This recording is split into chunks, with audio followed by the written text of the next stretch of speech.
du fantasme sexuel que généraient ceux qu'on appelait les indigènes, c'est bien ça? Exactement. Racisme et fantasme sexuel, c'est tout un programme. Sachez que déjà, il y a bien longtemps, dans l'Antiquité, Hérodote disait déjà l'Africain copule comme une bête, en public, et attention, sa semence est noire. Donc déjà, les scientifiques à cette époque-là pouvaient se tromper de temps en temps, c'est des choses qui arrivaient. Je crois que ça nous colle encore au basque, hein, les problèmes scientifiques.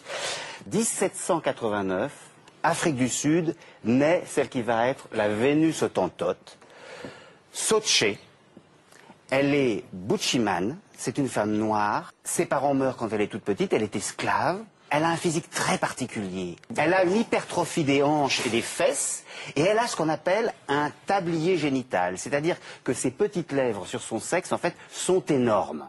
Un médecin de la Royal Navy va l'acheter pour l'emmener à Londres où il pense faire fortune en l'exhibant. On va l'emmener comme ça, comme un animal de foire. Les hommes qui vont la mater, parce qu'il n'y a que ça, elle est quasiment nue à chaque fois sur scène, prennent des bâtons pour la piquer, pour être sûr que ses hanches ne sont pas en carton. Bref, elle va parcourir l'Europe du Nord, elle va finir à Paris, où là, elle va être dans des salons bourgeois, où en fait, ce sont pratiquement des partouzes, elle est prostituée, on va abuser d'elle, elle va mourir d'une maladie des poumons, elle a à peine 26 ans, et là, attention, les savants vont mettre son sexe dans un bocal de formol, son cerveau dans un bocal de formol, et le grand Cuvier, après avoir étudié son crâne, va dire qu'un crâne déprimé, ça c'est sa race, hein, qui a le crâne déprimé, eh bien c'est une race qui va être pour l'éternité inférieure.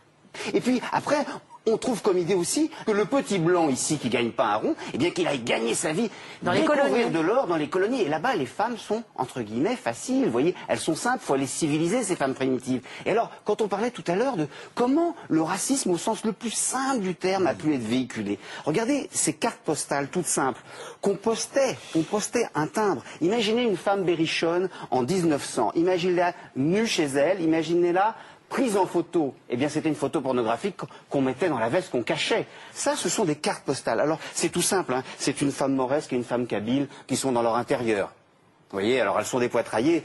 Donc le petit blanc, il a très envie d'aller aux colonies quand il reçoit des cartes postales comme ça. Vous comprenez ça? Ça passait par la poste, vous receviez ça, tout le monde la voyait. Et alors on mettait des choses complètement anodines pour vous dire à quel point c'était quotidien et simple. Gros baiser.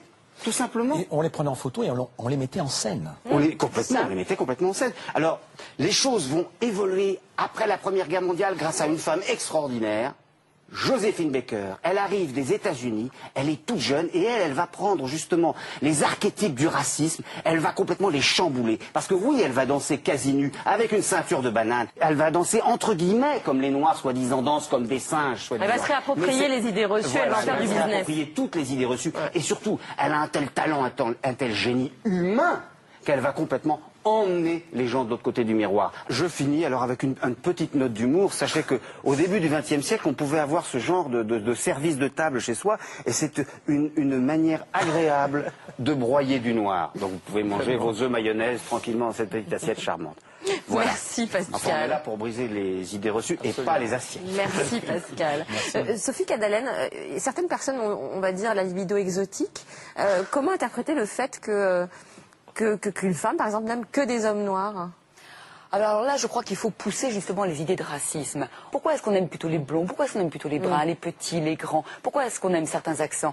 Je crois que là, justement, il faut pousser la notion de racisme. Faut pas aller chercher plus loin. Non, non, non. Si on est simplement dans le côté collectionneur, où on va effectivement aller un petit peu goûter l'exotisme, on n'est pas dans l'attirance, on n'est pas dans le désir, on n'est pas dans l'amour non plus. Mais quand effectivement on s'aperçoit que oui, une jeune fille asiatique nous émeut bien plus que notre voisine, bon, jusqu'à ce qu'on tombe amoureux, pourquoi pas? Est-ce qu'on peut dire, Pascal Blanchard, qu'encore aujourd'hui, même s'il y a un fantasme exotique de l'indigène, du post-indigène, la référence mondiale en matière de beauté, elle est blanche, plutôt les cheveux lisses, avec les traits fins? Oui, en tant qu'attirance sociale, il faut ressembler à un blanc pour réussir comme un blanc ou comme une blanche. Donc il est tout à fait normal qu'on essaye de ressembler à ce modèle pour tendre vers ce qu'est le modèle mondial de la réussite.